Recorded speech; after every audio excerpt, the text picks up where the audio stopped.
que aparentam piedade, mas estão negando a eficácia da piedade, da santidade, da separação, o que é que você deve fazer dessas pessoas?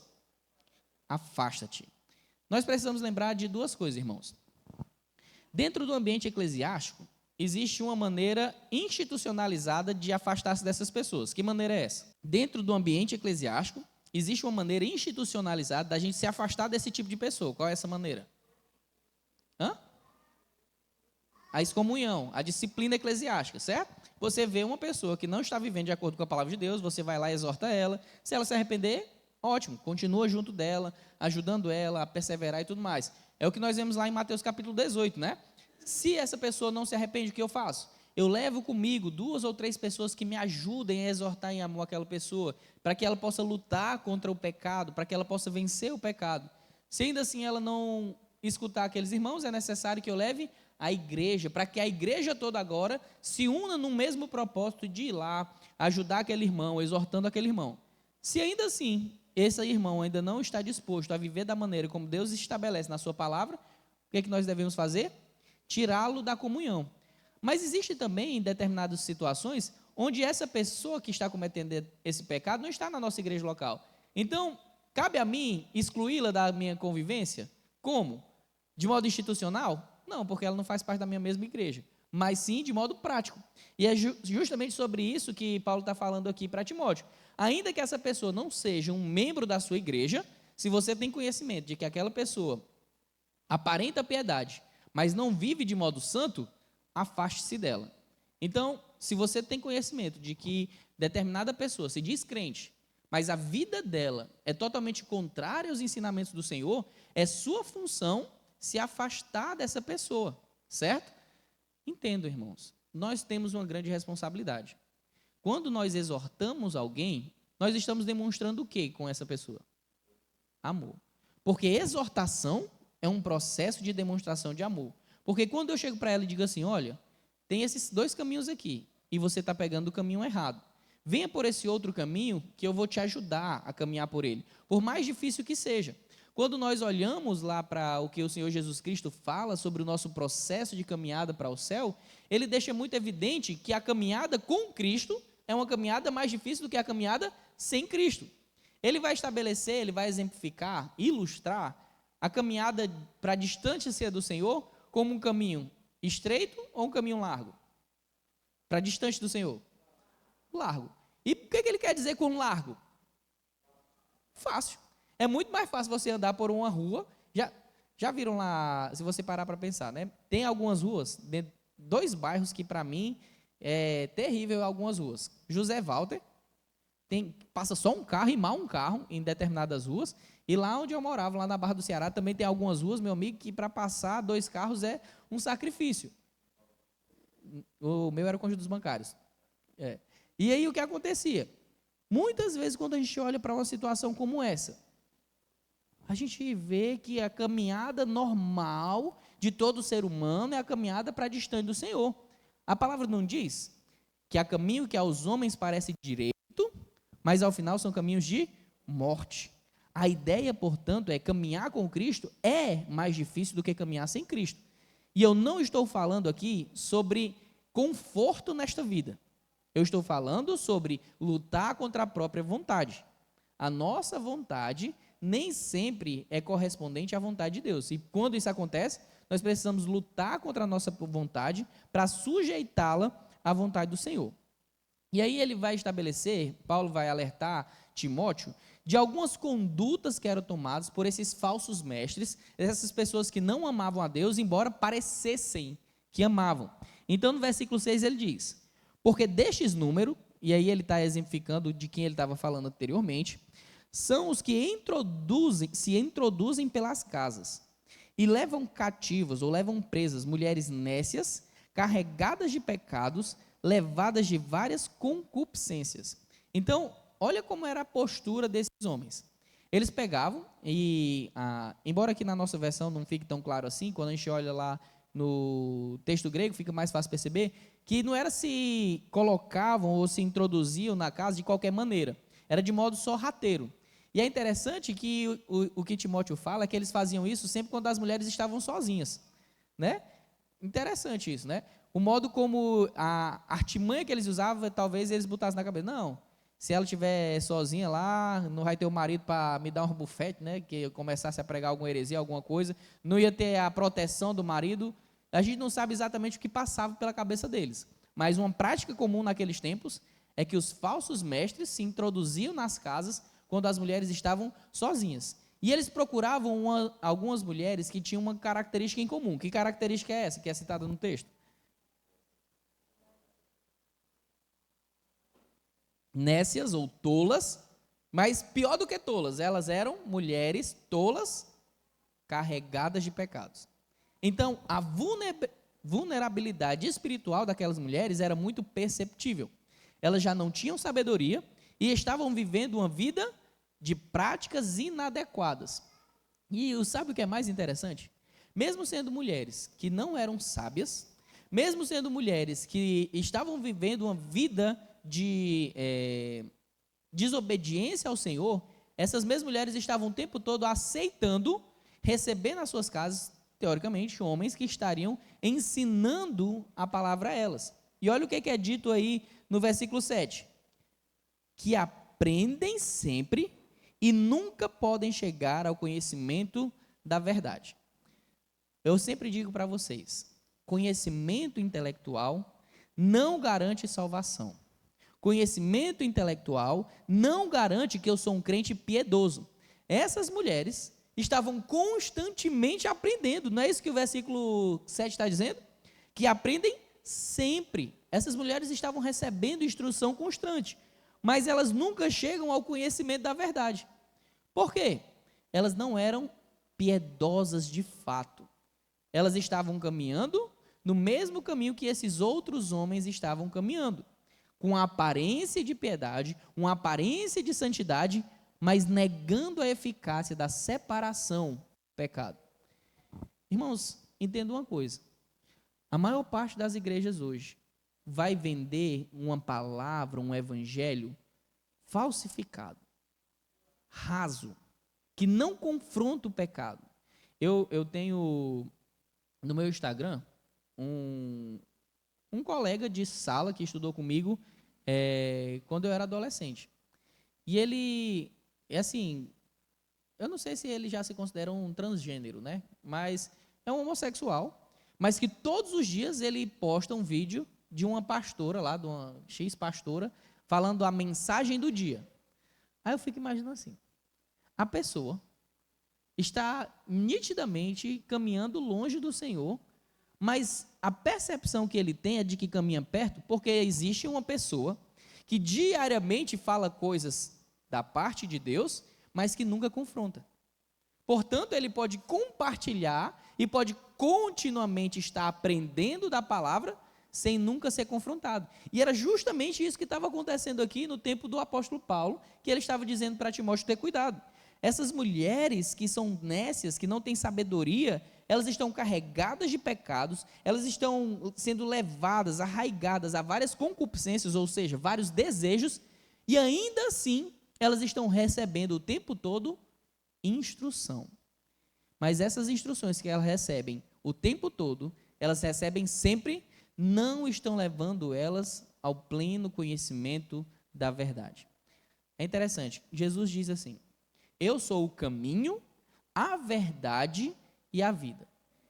E o que a palavra de Deus nos diz? E conhecereis a verdade, e a verdade vos libertará. É quando eu compreendo claramente a verdade do Senhor, quando eu compreendo claramente a missão do Senhor Jesus Cristo, que veio a este mundo para morrer no meu lugar, para pagar o preço dos meus pecados, levando sobre si os meus pecados no madeiro, sendo crucificado, sendo que eu deveria morrer.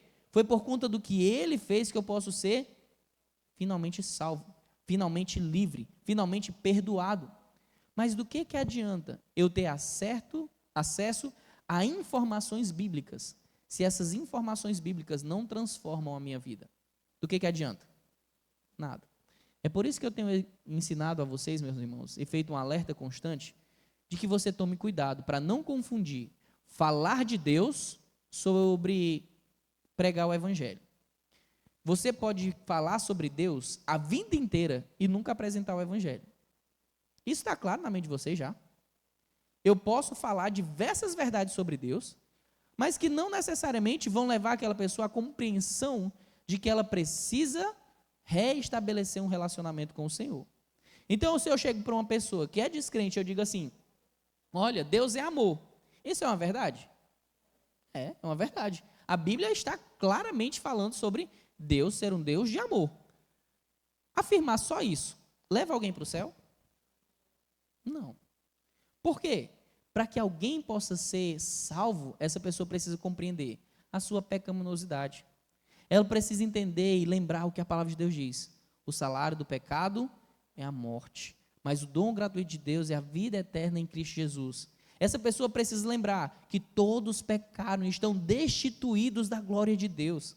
Essa pessoa precisa lembrar que é necessário arrependimento e fé para que ela possa, de fato, voltar a ter um relacionamento com o Senhor. Não porque ela merece, não porque ela era uma pessoa boa, mas porque Cristo foi quem deu a ela essa oportunidade por meio do seu sacrifício. Então, Jesus Cristo nos substituiu. Quando eu olho para isso aqui, e eu entendo a mensagem do Evangelho, eu entendo também que falar coisas aleatórias sobre Deus não faz de mim alguém que ensina aquilo que Deus quer que eu ensine. Vocês estão me entendendo? Aqueles homens que estão sendo citados aqui pelo apóstolo Paulo estavam teoricamente ensinando coisas sobre Deus, mas que não geravam transformação nenhuma. Eles aparentavam piedade, aparentavam santidade, mas tudo que eles faziam era se filtrar na casa das mulheres que estavam vivendo uma vida de pecado e deixá-las confortáveis naquela vida. Elas aprendiam sempre, ouviam sempre e nunca chegavam ao conhecimento da verdade. E é muito triste saber que muitas pessoas vivem nessa mesma realidade hoje em dia, sendo expostas teoricamente ao ensino da verdade diariamente, mas nunca chegando à verdade de fato. Elas nunca chegam ao arrependimento, elas nunca chegam à confissão de pecados, elas nunca chegam à fé no Senhor Jesus Cristo. Do que adianta isso? De nada. E esse é um risco que nós não podemos correr. Nós precisamos olhar, vez após vez, o que está sendo dito pelo pastor Resve, o que está sendo dito pelos outros irmãos que estão pregando. Está sendo dito à luz da palavra de Deus? Essa mensagem que está sendo dita confronta o meu pecado, traz para mim uma percepção adequada sobre quais são as coisas que eu preciso modificar na minha vida, ou simplesmente é uma coisa que me deixa mais confortável, mais relax. E eu citando esse colega, né, que estudou comigo, várias vezes eu já vi ele publicando lá nas redes sociais, dizendo assim: fui para a igreja hoje e saí de lá renovado. Eu fico muito triste. Eu já fui evangelizá-lo, infelizmente não obtive êxito, mas entendo, irmãos, nós precisamos lembrar que o que de fato importa é o que Deus estabelece, e não aquilo que parece ser o que Deus estabelece. Está dando para ser claro? Não adianta parecer santo. Deus quer que nós sejamos santos de fato. Não adianta parecer que estamos estudando a vontade de Deus. Eu preciso conhecer de fato a verdade de Deus.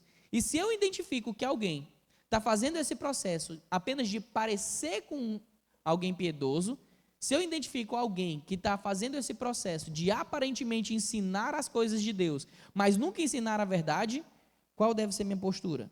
Eu preciso me afastar dessas pessoas. E aqui Paulo vai usar dois personagens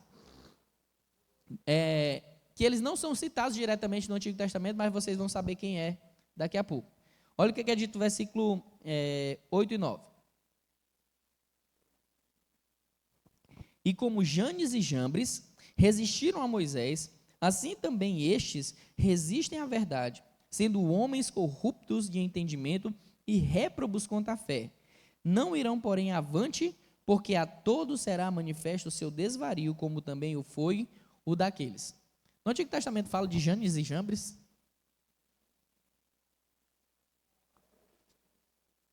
Não fala. Mas a tradição judaica estabelece quem é... Oi? Estava perguntando alguma coisa? A tradição judaica estabelece quem era Janes e Jambres.